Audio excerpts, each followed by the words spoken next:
رمضان الذي أنزل فيه القرآن هدى للناس وبينات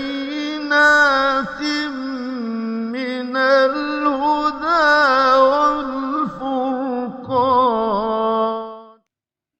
بسم الله الرحمن الرحيم, alhamdulillah wa salatu wa salamu ala rasulillahi amma ba'd. Inch'Allah ta'ala, aujourd'hui on se voit pour notre 7e faïda et elle va concerner Suratul Baqarah et c'est notre dernière vidéo dans Suratul Baqarah. Aujourd'hui, Inch'Allah, on va voir ce qu'on appelle Tawjih al-Qira'at, nous l'avions déjà vu, et on va s'intéresser à une portion du verset 259 dans Suratul Baqarah, particulièrement dans ce mot-là, Nun Shizuha. On va voir qu'il y a deux lectures et on va voir comment on peut jumeler ou plutôt lier les deux lectures. D'accord.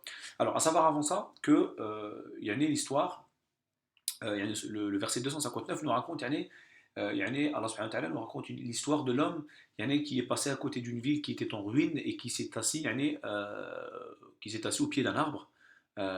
Et en fait, il s'est posé la question, il a dit comment Allah va faire revivre cette cité-là qui est totalement en ruine, où il n'y a plus personne qui habite.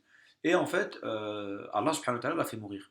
Et puis, Allah l'a ramené à la vie et il lui a posé la question, il lui a dit combien de temps tu es resté là Afwan. Lui, il a dit une journée, plus ou moins une journée. En fait, il pensait qu'il avait dormi. Et Allah lui a dit tu es resté plutôt 100 ans. D'accord. Et Allah lui a dit regarde ton âne. Parce que lui, en fait, quand il était de passage par cette cité-là, il était accompagné de son âne. Et en fait, Allah subhanahu wa ta'ala, il lui a dit regarde ton âne. Il n'y a plus rien. Il n'y a que de la poussière. Et il ne reste que des eaux. D'accord. Et Allah subhanahu wa ta'ala, il lui a dit regarde ton âne. Et Allah a fait revivre son âne devant lui. Et Allah lui a montré que c'est comme ça que je vais faire revivre la cité. Donc on résume l'histoire, c'est ça.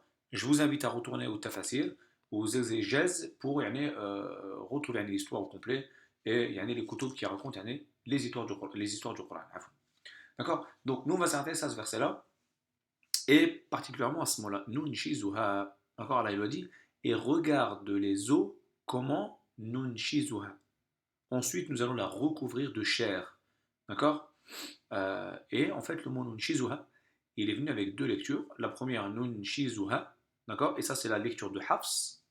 Et on a la lecture Nun Shiruha, avec un Ra ici, non pas un Zay, de Riwayat Warsh. Alors, les riwayas, c'est quoi? C'est en fait des variantes de lecture, comme nous avions déjà vu, d'accord, tout simplement. Et Hafs est une personne, et Warsh est une personne également, d'accord. C'est deux rapporteurs qui ont rapporté une lecture.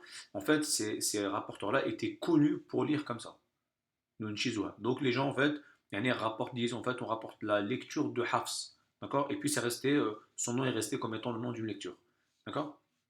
Nous, ce qui nous importe, c'est qu'on a deux termes, Nun Shizuha et Nun Shiruha. On va voir, Inch'Allah, le sens des deux termes. Alors, al-nushuz, c'est al-irtifa', c'est le fait de s'élever. D'accord. Et pour preuve, Allah dit dans Surat An-Nisa, وَإِنِ امْرَأَةٌ خَافَتْ مِنْ بَعْلِهَا نُشُوزًا أَوْ إِعْرَاضًا. Allah dit dans le sens du verset, et si une femme a peur de son mari, nushuzan أو إعراضا, le fait de s'écarter d'elle, d'accord. Et le mot ici, nushuzan, Cheikh Sa'di, rahmatullah alayhi, il dit en fait, si une femme a la peur que son mari, comment dirais-nous, la prenne de haut, d'accord, la prenne de haut et la néglige en fait, d'accord. Donc vous voyez ici le mot nushuz, c'est le fait de s'élever, de prendre de haut, de prendre de la hauteur par rapport aux autres, d'accord. D'accord. Et donc an-nushuz, on a compris que c'était le fait de s'élever. An-nushur, que veut dire le mot an-nushur? An-nushur, on a plusieurs versets dans le Coran qui veut dire an-nushur, en fait, c'est le fait d'être renvoyé après la mort, d'accord. Et on pourrait peut-être le traduire par, Wallahu a'lam, par le fait d'être ressuscité. D'accord. Donc, Allah dit dans Surat Fatir, le verset 9, il dit qu'il a fait descendre de l'eau du ciel et il a fait revivre la terre après qu'elle soit morte. Ensuite, il a dit regardez, Kadhalika an-nushur. Et ici, an-nushur, on voit bien que il vient traduire ici le fait que la terre a retrouvé la vie après qu'elle était morte. D'accord. Et Al-Qurtubi dit Kadhalika an-nushur, le fait de vivre, de retrouver la vie après qu'on soit mort. D'accord. Donc nous, on a ces deux termes-là, on a deux lectures, et on va essayer de trouver le lien entre les deux. Subhanallah, yani, si on veut, yani, si on médite yani, ce passage-là, et avec ces deux lectures-là, comme nous avions expliqué, les différentes lectures, il n'y a pas de contradiction. Au contraire, il y a un plus au niveau du sens.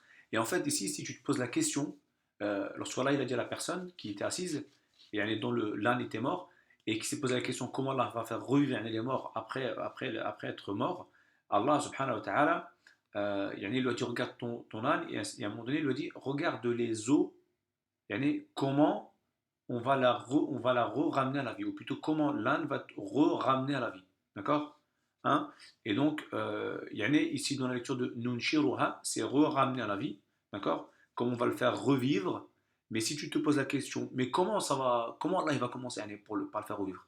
Tu as l'autre lecture qui te dit Nunshizuha, c'est-à-dire que les eaux, on va les soulever. D'accord, on a Nunshizuha, on a dit Nushu, c'est le fait de s'élever.